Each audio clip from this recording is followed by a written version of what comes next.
summer season is finally here. Kaya naman sa mga batang 90s, panahon ito para gumawa ng saranggola.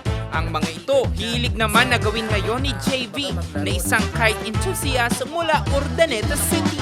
Ang mensahe po nito is syempre is mas makapaghikayat po ko ng mga Philoe taga Pangasinan na magsaranggola, lalo ngayong bakasyon po kasi kite season po. Isa po sa maganda kasi na laruan ngayon o kailibangan ng mga bata is yung pagsasaranggola kasi dito na-exercise sila na-expose sila sa mga activity na kumbaga yung physical, involved yung physical, hindi na puro gadgets lang.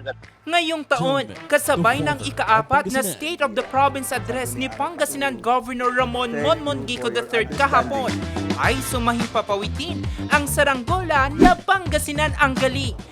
4 na metro ang haba nito o katumbas ng 2 dipa at binuo sa loob ng 2 araw. Ang Pangasinan is kaya pong makipagsabayan. Para sa akin po, kaya po natin makipagsabayan sa mga bagay na involve yung ganyan. Kasi yung paggagawa po ng saranggola is hindi lang siya libangan, kundi talent po siya.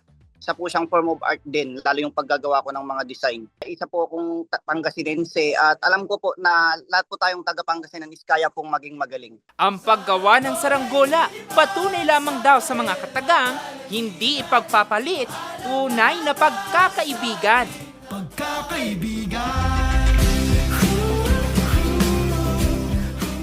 Jose Robert Inventor, RNG News.